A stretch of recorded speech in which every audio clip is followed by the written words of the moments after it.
नमस्कार, यो समाचारमा स्वागत छ। म कुलचन्द्र विष्ट। म रन्जु अधिकारी। सुरु गरौँ अहिलेसम्मका प्रमुख समाचारबाट।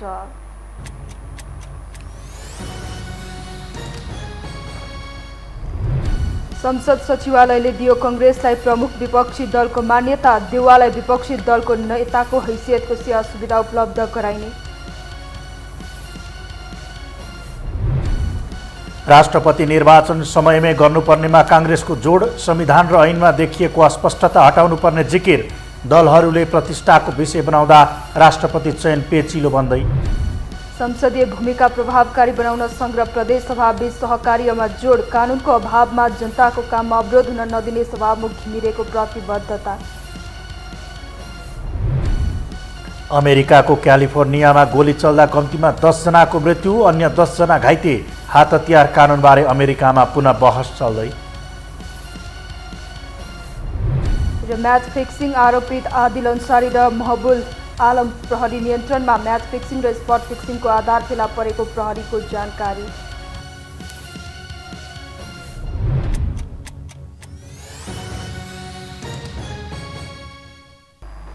अब समाचार विस्तारमा। संघीय संसद सचिवालयले नेपाली कांग्रेसलाई प्रमुख विपक्षी दलको मान्यता दिएको छ। सचिवालयले कांग्रेस संसदीय दलको कार्यालयलाई पत्र लेख्दै संसदीय दलका नेता शेरबहादुर देउवालाई विपक्षी दलको नेताको हैसियतमा सेवा सुविधा प्राप्त हुने जानकारी गराएको हो। कांग्रेसले विपक्षी दलको सुविधा उपलब्ध गराउन संघीय संसद सचिवालयमा निवेदन दिएको थियो।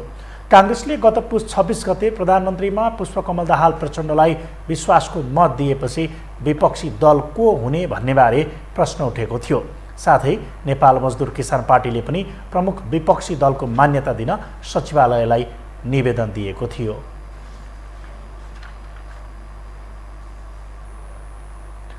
नेपाली कांग्रेसले राष्ट्रपति निर्वाचन समयमै हुने गरी आवश्यक कानुनी व्यवस्था मिलाउन सरकारसँग माग गरेको छ। आज धुम्बाराई स्थित सभापति शेरबहादुर देउवाको निवासमा बसेको पार्टी पदाधिकारी बैठकले 5 वर्ष कार्यकाल पूरा भएको दिन नयाँ राष्ट्रपति पद बहाली हुने गरी राष्ट्रपति निर्वाचनको तयारी गर्न सरकार र निर्वाचन आयोगको ध्यान आकर्षण गराएको हो। संविधान र ऐनमा सो निर्वाचनबारे केही विरोधाभास देखिएकाले त्यसलाई हटाई समयमै राष्ट्रपतिको निर्वाचन हुने गरी आवश्यक तत्परता देखाउन सरकार र निर्वाचन आयोगलाई सचेत गराइएको पार्टीका सहमहामन्त्री बद्रीप्रसाद पाण्डेले जानकारी दिनुभयो। भएर राष्ट्रपतिमा आफ्नो उम्मेदवार जिताउनका लागि सम्पूर्ण खालको ताकत लगाउने, एकताबद्ध ताकत लगाउने कुरा आजको बैठकको निचोडको दिन हो। संविधान र ऐनका बीचमा केही विरोधाभास देखिएको छ। मुख्य गरी त संविधानको जे प्रबन्ध छ, संविधानको प्रबन्ध अनुसार राष्ट्रपतिको कार्यकाल 5 वर्ष पुग्दैछ। राष्ट्रपतिको कार्यकाल 5 वर्ष पुग्दै गर्दा त्यो दिन अर्को राष्ट्रपति हामीले पद बहाली गर्न मिल्ने गरी संविधान र कानुन र यसको स्पिरिट अनुसार अर्को राष्ट्रपति चाहिँ त्यो ठाउँमा त्यो स्थानमा पुर्याउने गरी निर्वाचन गर्नुपर्छ भन्ने कुरा। फागुन 28 सम्म अर्को राष्ट्रपति तयार भएर पुरानो राष्ट्रपति बिदा हुने र नयाँ राष्ट्रपतिलाई बहाली गर्ने अवस्था चाहिँ सिर्जना गर्नुपर्छ। त्यसका लागि नेपाल सरकार र निर्वाचन आयोगले त्यो तत्परता देखाउनुपर्छ।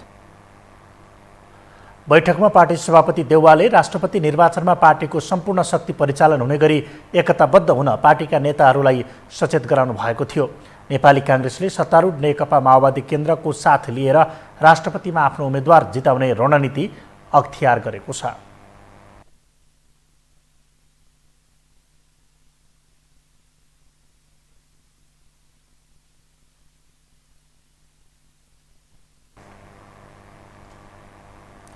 प्रधानमन्त्री पुष्पकमल दाहाल प्रचण्डले प्रदेशका मन्त्रालयको संख्या घटाउन र खर्चभार कटौती गर्न आफूले प्रस्ताव गरिसकेको बताउनु भएको छ।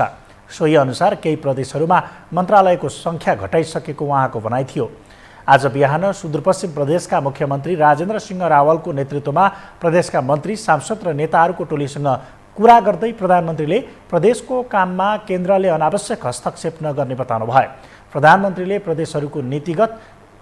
प्रदेशहरूले नीतिगत र स्थानीय साधन स्रोतको अधिकतम परिचालनमा प्रतिस्पर्धा गर्नुपर्ने बताउनु भयो।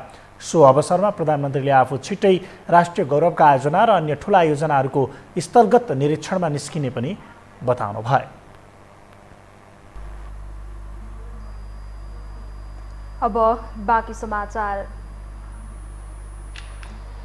तत्कालीन सत्तारूढ गठबन्धन भत्काएर नयाँ सत्ता समीकरण बनाउन एमाले सफल भएको छ। नयाँ गठबन्धनबाट केन्द्र र प्रदेशका सरकारसँगै सभामुख र उपसभामुख पनि चयन भइसकेका छन्। पछिल्लो अवस्थालाई एमाले राजनीतिक जितको रूपमा अर्थ्याउँदै गर्दा कांग्रेसले भने संविधान र व्यवस्थामाथिको खतराको रूपमा औल्याएको छ।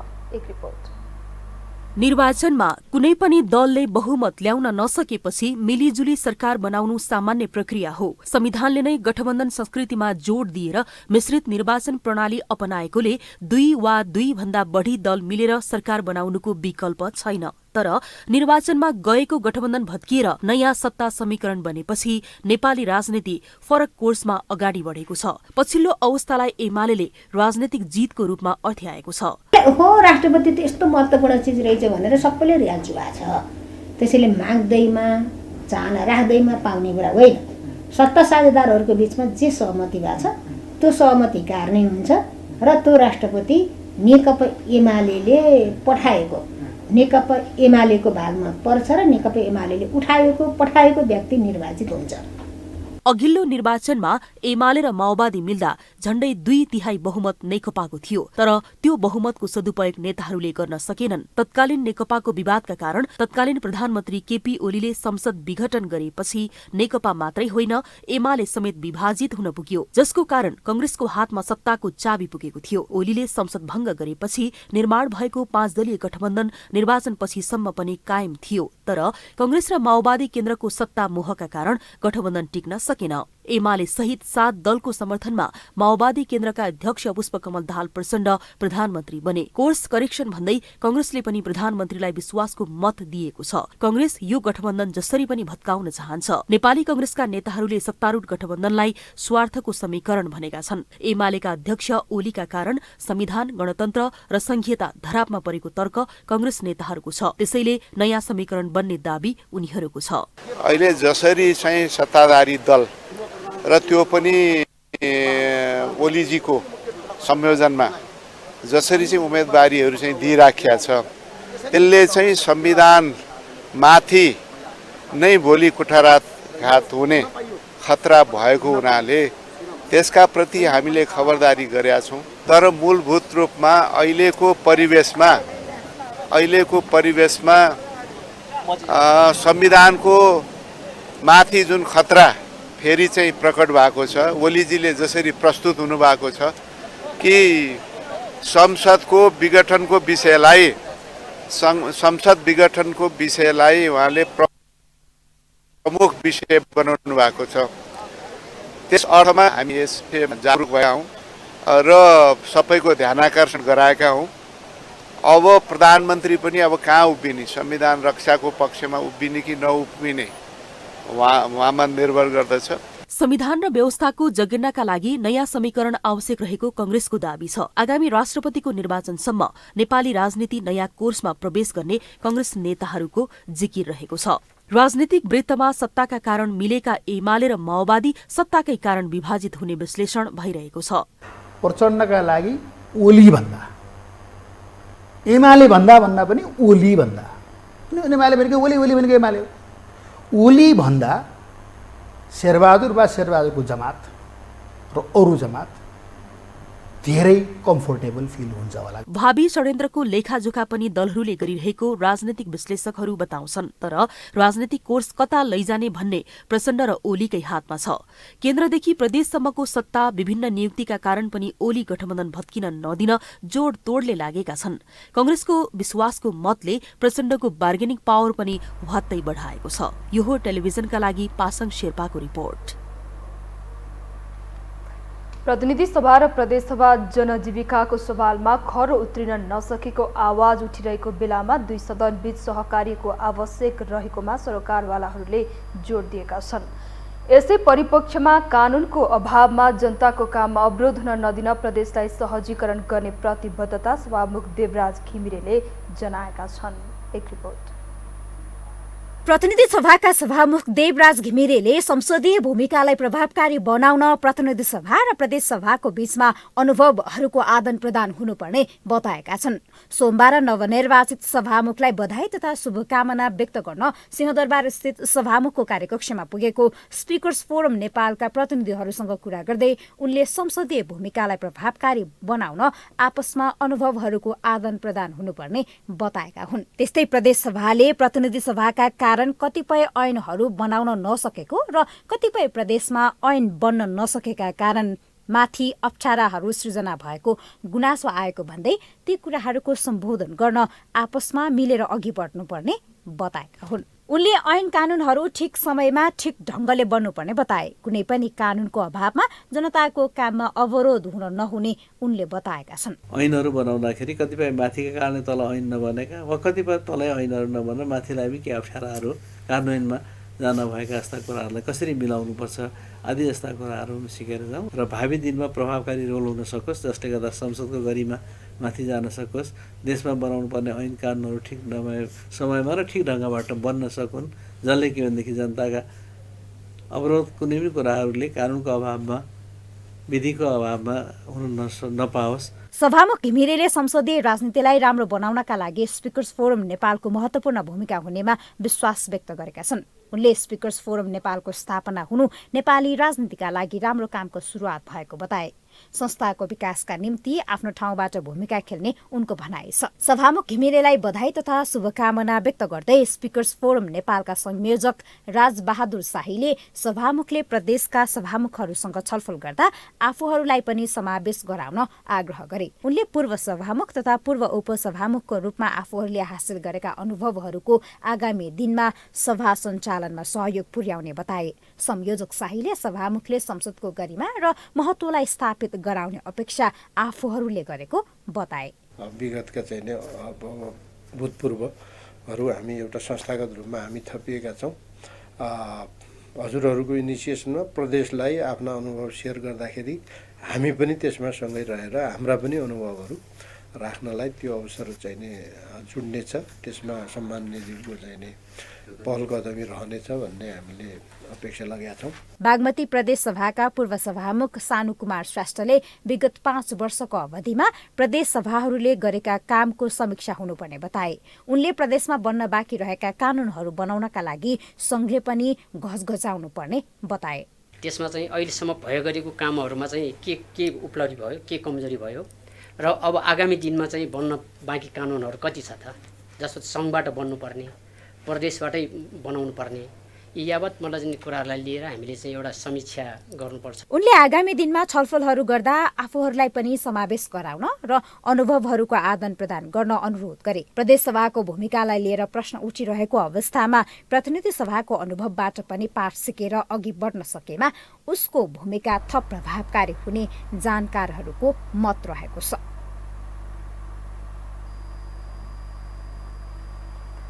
संसदीय निर्वाचनपछि प्रधानमन्त्री, सभामुख र उपसभामुख चयन लगत्तै मुलुकको ध्यान राष्ट्रपति र उपराष्ट्रपतिको निर्वाचनतर्फ छ। तर सत्ता गठबन्धनभित्र भागबण्डामा समेत राष्ट्रिय सहमतिको खोजी हुँदा ऐन र संविधान बाजिँदा राष्ट्रपति चयन प्रक्रिया थप पेचिलो बनिरहेको छ।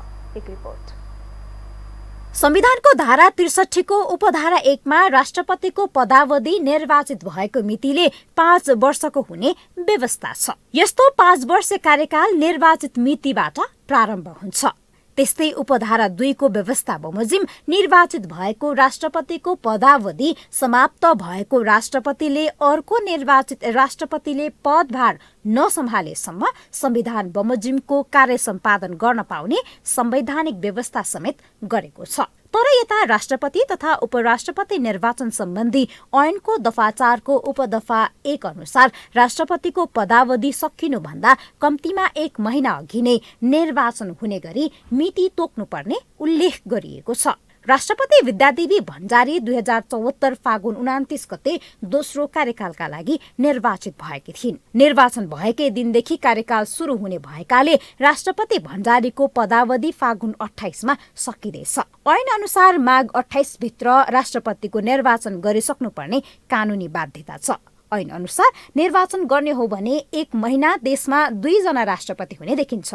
राष्ट्रपति निर्वाचनका सवालमा ऐन र संविधान बाझिएको छ।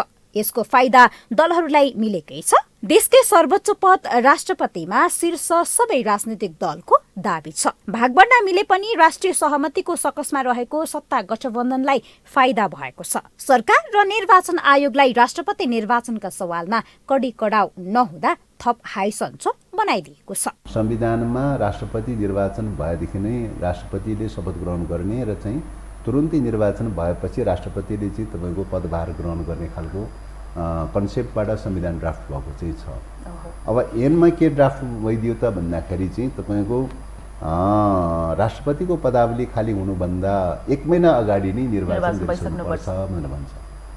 1 महिना अगाडि निर्वाचन गर्ने कुरा र निर्वाचन हुने बित्तिकै पदभार ग्रहण गरेर जाने कुराको चाहिँ बिचमा त चाहिँ केही न केही कन्ट्रोभर्सियल देखिन्छ। त्यसले गर्दाखेरि ऐन ड्राफ्ट गर्ने क्रममा पनि सायद संविधानको स्पिरिटलाई चाहिँ त्यति फलो गर्न सकेन कि भन्ने देखिन्छ।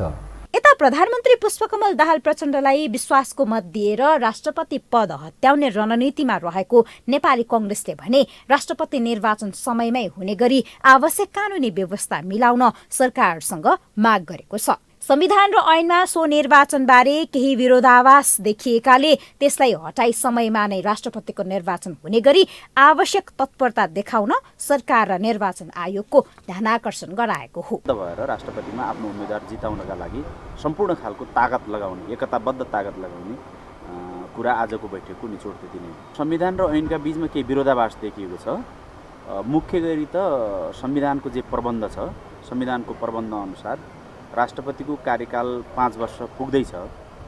राष्ट्रपतिको कार्यकाल 5 वर्ष पुग्दै गर्दा त्यो दिन अर्को राष्ट्रपति हामीले पद बहाली गर्न मिल्ने गरी संविधान र कानुन र यसको स्पिरिट अनुसार अर्को राष्ट्रपति चाहिँ त्यो ठाउँमा त्यो स्थानमा पुर्याउने गरी निर्वाचन गर्नुपर्छ भन्ने कुरा हो। फागुन 28 सम्म अर्को राष्ट्रपति तयार भएर पुरानो राष्ट्रपति बिदा हुने र नयाँ राष्ट्रपतिलाई बहाली गर्ने अवस्था चाहिँ सिर्जना गर्नुपर्छ। त्यसका लागि नेपाल सरकार र निर्वाचन आयोगले त्यो तत्परता देखाउँछ। सत्ता गठबन्धन आफ्नो उम्मेद्वारमा राष्ट्रिय सहमतिको कसरतमा छ भने संघ र प्रदेश सर्वत्र सत्ताविहीन बनेको नेपाली कांग्रेस गोप्य मतदानबाट चयन हुने राष्ट्रपति निर्वाचनको परिणाम आफ्नो पक्षमा पार्न सम्पूर्ण शक्ति खर्चने भएको छ। यता निर्वाचन आयोगले भने राष्ट्रपति पद रिक्त नहुने गरी फागुनको तेस्रो साता नयाँ राष्ट्रपति चयन गर्ने तयारीमा छ। यो हो टेलिभिजनका लागि निम्लेकी शेर्पा, काठमाडौँ। हामीसँग समाचार बाँकी नै छन्, अहिलेलाई विश्राम।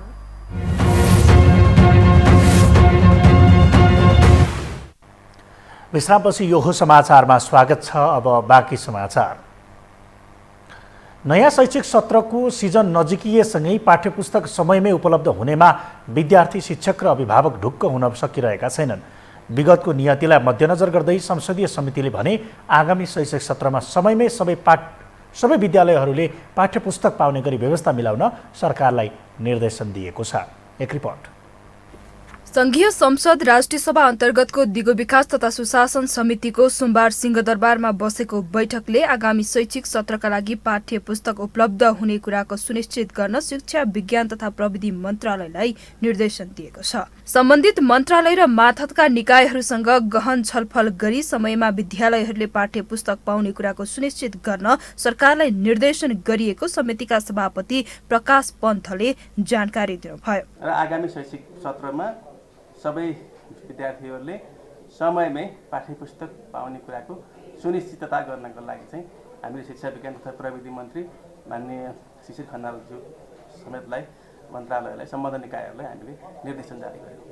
बैठकमा विश्व निकेतन माध्यमिक विद्यालयका प्राध्यापक हेरम्बराज कडेलले आगामी शैक्षिक सत्रबाट समयमै पाठ्यपुस्तक उपलब्ध हुने व्यवस्था गर्न सरकारसँग माग गरे। उनले गत वर्ष कक्षा 10 को स्वास्थ्य, जनसङ्ख्या र वातावरण तथा कक्षा 8 को नैतिक शिक्षा असोजसम्म पनि नपाएको उल्लेख गर्दै अब त्यस्तो नहोस् भन्ने कुरामा सम्बन्धित निकायलाई ध्यान दिनुपर्ने बताए। प्रधानाध्यापक कडेलले कागजको अभाव देखाएर आगामी शैक्षिक सत्रमा पनि पाठ्यपुस्तकको समयमै उपलब्धता गराउन नसक्ने अवस्थाको तत्काल अन्त्य हुने गरी कागज खरिदका लागि G2G विधि अपनाउँदा उपयुक्त हुने सुझाव समेत दिए। अहिले बनाइएको हुनाले गर्दा यसपालि चाहिँ 2080 को शैक्षिक सत्रमा चाहिँ सुरुमै पाठ्यपुस्तक विद्यार्थीको हातमा पर्छ कि भनेर आशा गरौँ, नत्र भने यो बहाना बन्छ। 2072 र 73 मा भूकम्पको बहाना बनाइयो, 74 मा अलिअलि समयमा पाइयो, अनि 76 र 77मा कोभिडलाई दोष दियो, अनि 78मा आइसकेपछि मतपत्र छपाईलाई भन्यो। अब 79 मा चाहिँ केही बहाना हुँदैन, मेन पावर हुन्छ कि भनेको अहिले कागजको बहाना बनाइएको छ। त्यसकारण चाहिँ अब समयमै कागज प्राप्त भयो भने मन्त्रीज्यूले स्पष्ट कुरा भनिदिनु पनि भयो। 50 लाख प्रति छपाई भयो, 2,16,000 प्रतिमा। अब अरू यो 68 दिनमा भन्दाखेरि अब कसरी आइपुग्छ यो चाहिँ अलिकति आशा गरौँ। यता जनक शिक्षा सामग्री केन्द्रका प्रबन्ध निर्देशक अनिल कुमार झाले समयमै पाठ्यपुस्तक विद्यालयहरूलाई उपलब्ध गराउने गरी आफूहरूले काम गरिरहेको बताए। उनले त्यसका लागि कागजको समेत अभाव नहुने गरी व्यवस्थापन भइरहेको समितिलाई जानकारी दिए। निरन्तर रूपमा कागजको आपूर्ति भइरहेको छ। हाम्रो पहिला 2टा वेब मेसिन थियो छपाईको, अहिले हाम्रो रङ्गीन 5वटा भइसकेको छ। त्यसले गर्दाखेरि छपाई क्षमतामा हाम्रो समस्या छैन, म्यान पावरमा पनि समस्या छैन। समस्या हो समयको। समय चाहिँ पहिला अब समय गयो, कागज आपूर्ति नभएर अहिले समय कम भयो, त्यसले गर्दा चप्पाचाप छ। हामीले यसको बावजुद पनि हामी सबै कर्मचारी साथीहरू मिलेर पाठ्यपुस्तक उत्पादन काममा 24 घण्टा अहरात्र खटिरहेका छौँ। जनक शिक्षा सामग्री केन्द्रले पाठ्यपुस्तक छपाईका लागि थप मेसिनहरूको पनि व्यवस्था गरिएको जनाएको छ। समितिको तदारुकतासँगै सरकारले अहिलेदेखि नै तयारी तीव्र पारेमा पाठ्यपुस्तकको अभाव टर्ने थियो कि? संस्कृति पर्यटन तथा नागरिक उड्डयन मन्त्री सुदन किराँतीले आफ्ना जहाजहरूको रिपोर्ट हरेक दिन मन्त्रालयमा पेश गर्न नेपाल वायु सेवा निगमलाई निर्देशन दिनुभएको छ।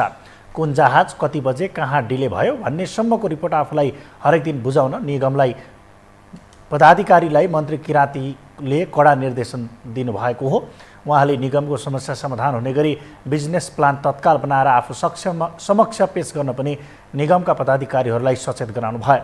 आज निगम व्यवस्थापनले आयोजना गरेको स्वागत कार्यक्रममा बोल्दै उहाँले नेपाल वायु सेवा निगमलाई गौरवको विषय बनाउने गरी कार्ययोजना बनाउन पनि ढिलाइ गर्न नहुने बताउनु भयो।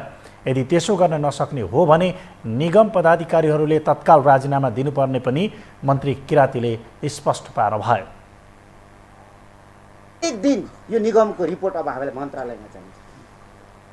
कुन जहाज कहाँ कति मिनेट कति घन्टा डिले भयो, किन भयो, कुन जहाज कहाँ कहिले कसरी त्यसको चक्का हरायो, मुसाले तार काट्यो, त्यसको रिपोर्ट हामीलाई चाहिन्छ। त्यो हामीले पनि त जहाजको जवाब दिनु पर्यो नि त। बेलुका हामीलाई सोध्छ मान्छे। अब त्यतिखेर मैले हतार फोन कसलाई गर्ने, सचिवजीलाई गरेर लाग्नु भएन। मन्त्रालयबाट म फर्किँदाखेरि जहाजको रिपोर्ट हेर्दै फर्किनु, म ढिलै फर्किन्छु। कहिले त 11 पनि बज्दैछ राति। म 8 बजी 7 बजीसम्म त अनिवार्य हुन्छु मन्त्रालयमा। 9 बज्छ धेरै त। यसको रिपोर्ट के माध्यमबाट तपाईँहरूले पठाउने? रिपोर्ट मलाई चाहिन्छ, मन्त्रालयलाई रिपोर्ट चाहिन्छ। मन्त्री किराँतीले 1 महिनाभित्र अनलाइन टिकट पाउने गरी आवश्यक व्यवस्था मिलाउन पनि निगमलाई निर्देशन गर्नुभयो। उहाँले त्यसका लागि आवश्यक नीतिगत व्यवस्था आफूहरूले तत्काल गरिदिने पनि बताउनु भयो।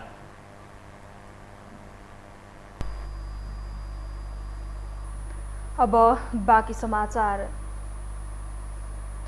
संयुक्त यातायातको चरम लापरवाहीले एक बालिकाको अनाहकमा ज्यान गुमाएकी छिन्। घटनापछि आक्रोशित स्थानीयहरूले बालिकालाई ठक्कर दिने बस मात्र तोडफोड गरेनन्, संयुक्त यातायातको बस पार्कमा गएर पनि अन्य गाडी तोडफोड गरेका छन्।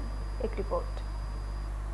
बुढानील नगरपालिका चुनीखेलकी सायुकी श्रेष्ठ सदा चाहिँ घरबाट आमालाई बिदाईको हात हल्लाउँदै विद्यालयतर्फ लागिन्। काठमाडौँमा बाक्लो रूपमा हुर्किरहने गाडीको धुवाँधुलो छिचोलेर विद्यालय पुग्न नपाउँदै बीच बाटोमै उनको यात्रा सदाका लागि टुङ्गियो। सायुकीलाई संयुक्त यातायातको बा 2 ख 6006 नम्बरको बसले ठक्कर दियो। गम्भीर घाइते उनले अस्पताल पुर्याउन नपाउँदै प्राण त्यागिन्। उनको मृत्यु भएको खबर सुनेपछि स्थानीयहरू आक्रोशित बनेर गाडी तोडफोडमा उत्रिए।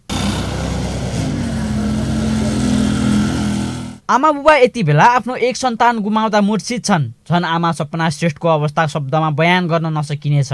आफन्त र छिमेकीहरूले आमा बुबाको हेरचाह गरिरहेका छन्। यो क्षेत्रमा संयुक्त यातायातको रजाइले यो निम्ति आएको जानकारहरू बताउँछन्। खाली बाटो भेट्ने बित्तिकै बतास शैलीमा गाडी हुइक्याउँदाको परिणाम आज मात्र होइन, बेला बेलामा देखिने गरेको छ। पीडित परिवार र आफन्त भने यति बेला बसको चरम लापरवाहीले बालिकाको ज्यान गएको दाबी गरेका छन्। बासिन्दाहरूले नै हान्नु भएछ।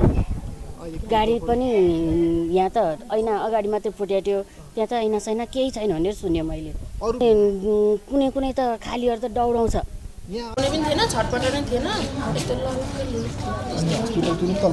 त्यहाँबाट त्यो टिचर हुँदो रहेछ नि, त्यहाँ पढाएको बाइक ठिकै स्कुल जानलाई त्यतिखेर लैजाउँ भनेर त्यसमा लगेको, तर ललग्नु थियो कि यो कस्तो मतलब रबर जस्तै भएको थियो कि। एउटा गाडीको लापरवाहीले सायुकी श्रेष्ठले बालकैमा ज्यान गुमाइन्। आक्रोशित स्थानीयले 6वटा गाडीमा तोडफोड गरे। यो नियत काठमाडौँका गल्लीहरूमा दोहोरी नै रहन्छन्। यस्ता दुर्घटना न्यूनीकरण गर्न सरकार पक्षीय बस व्यवसायी र स्थानीय समेत सचेत हुन आवश्यक छ।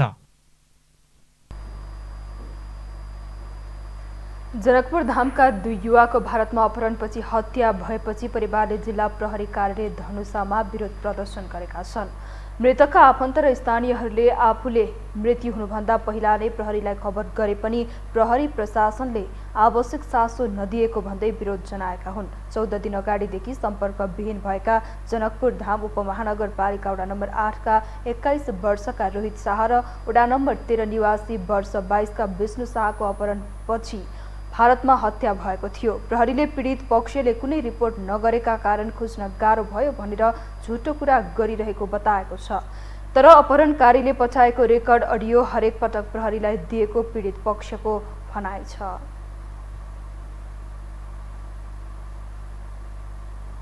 अब पालो आर्थिक समाचारको।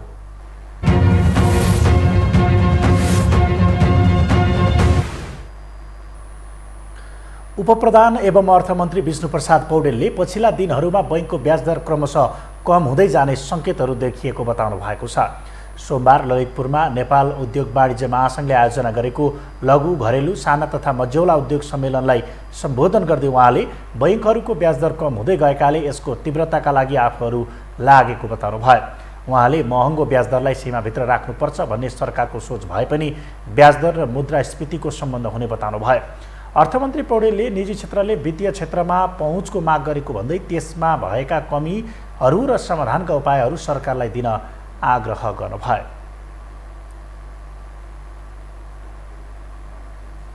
ब्याजदरको प्रश्न छ, महँगो भयो भनेर यहाँले चर्चा गर्नुभएको छ। ब्याजदरका सन्दर्भमा म धेरै चर्चा गर्दिनँ। मैले यति मात्रै भन्न चाहन्छु, ब्याजदर कुनै न कुनै रूपमा मुद्रास्फीतिसँग पनि जोडिएको हुन्छ भन्ने यहाँहरूलाई तपाईँ हामी सबैलाई समान रूपमा अनुभूति छ। त्यस अर्थमा हामीले चाहिँ मुद्रास्फीति महँगी जस्ता चिजहरूलाई नियन्त्रण गर्दै यो महँगो ब्याजदरलाई पनि वाञ्छित सीमाभित्र राख्नका निम्ति पहल गर्नुपर्छ भन्ने वर्तमान सरकारको सोच हो। अर्थमन्त्री पौडेलले लघु तथा घरेलु साना र मझौला उद्योगको क्षेत्रलाई कसरी प्रवर्धन गर्ने र यस क्षेत्रका समस्या कसरी समाधान गर्ने भन्ने सार्थक उपाय खोज्नुपर्ने बताउनु भयो।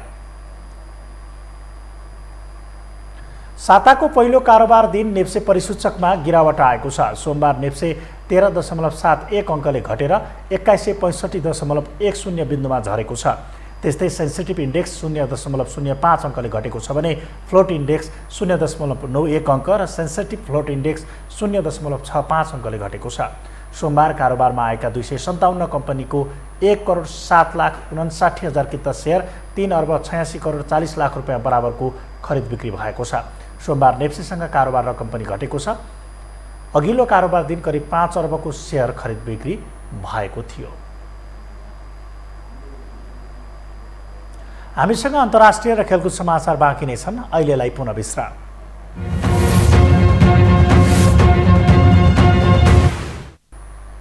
विश्रामपछि स्वागत छ। अब पालो अन्तर्राष्ट्रिय समाचारको।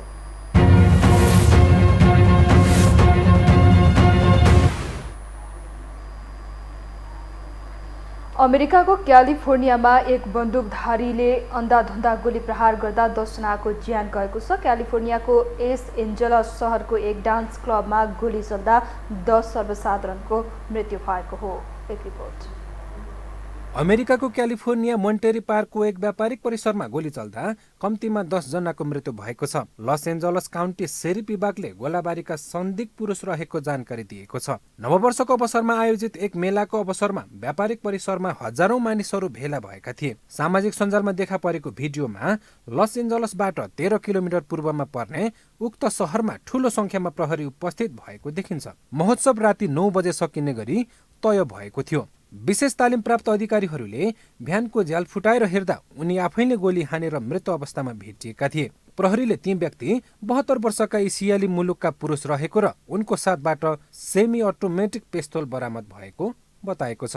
मन्टेरी पार्कको जनसङ्ख्या झण्डै 60,000 छ। उक्त सहरमा धेरै जसो एसियाली समुदायका मानिसहरू बस्छन्। त्यहाँ वार्षिक रूपमा नववर्षको बेला एक सातासम्म कार्यक्रमहरू हुने गर्छन्। यसअघिका वर्षमा 1 लाखभन्दा धेरै मानिसहरू आउने गरेका थिए। अमेरिकामा पछिल्लो समय बढ्दो क्रममा रहेको गोली आक्रमणको यो पछिल्लो उदाहरण हो। समग्र विश्वमा शान्तिको पाठ सिकाउने र शान्ति स्थापनाका लागि भन्दै धेरै मुलुकमा आफ्नो सेनाको समेत परिचालन गरेको अमेरिकामै पछिल्लो समय हिंसा र अशान्ति बढ्दो क्रममा देखिएको छ। सन् 2022 सुरु भएता मात्रै अमेरिकामा 309 भन्दा धेरै गोली प्रहारका घटनाहरू भइसकेका छन्। अमेरिकाको विभिन्न राज्यमा गरी जुलाई महिनाको 4 दिनमा मात्रै गोली आक्रमणमा परि 13 जनाको मृत्यु भएको छ। तथ्याङ्कलाई आधार मान्ने हो भने सन् 2021 मा पनि अमेरिकामा 692 वटा गोली प्रहारका घटनाहरू भएका थिए। सन् 2019 मा यो संख्या 417 थियो। अमेरिकामा सन् 1959 देखि 2019 सम्मको अवधिमा वार्षिक गोली आक्रमणका घटनाहरू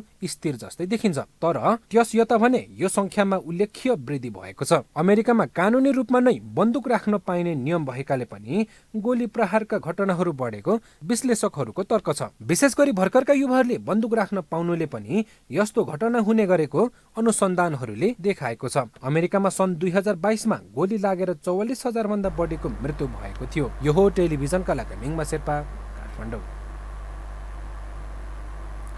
अब पालो खेलकुद समाचारको।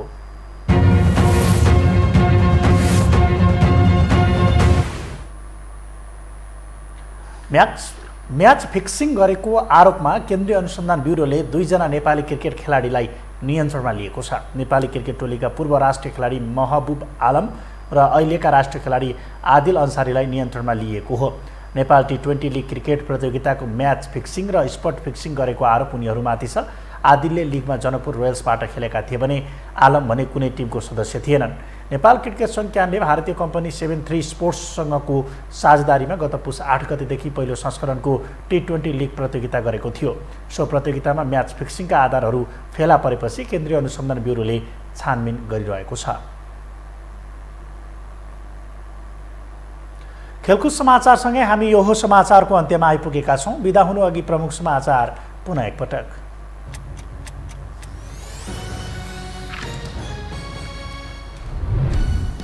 संसद सचिवालयले दियो काङ्ग्रेसलाई प्रमुख विपक्षी दलको मान्यता। देउवालाई विपक्षी दलको नेताको हैसियतको सेवा सुविधा उपलब्ध गराइने। राष्ट्रपति निर्वाचन समयमै गर्नुपर्नेमा कांग्रेसको जोड। संविधान र ऐनमा देखेको अस्पष्टता हटाउनु पर्ने जिकिर। दलहरूले प्रतिष्ठाको विषय बनाउँदा राष्ट्रपति चयन पेचिलो बन्दै। संसदीय भूमिका प्रभावकारी बनाउन संघ र प्रदेशसभाबीच सहकार्यमा जोड। कानुनको अभावमा जनताको काम अवरोध हुन नदिने सभामुख घिमिरेको प्रतिबद्धता। अमेरिकाको क्यालिफोर्नियामा गोली चल्दा कम्तीमा 10 जनाको मृत्यु, अन्य 10 जना घाइते। हात हतियार कानुनबारे अमेरिकामा पुनः बहस चल्दै। र म्याच फिक्सिङ आरोपित आदिल अन्सारी र महबुब आलम प्रहरी नियन्त्रणमा। म्याच फिक्सिङ र स्पट फिक्सिङको आधार फेला परेको प्रहरीको जानकारी।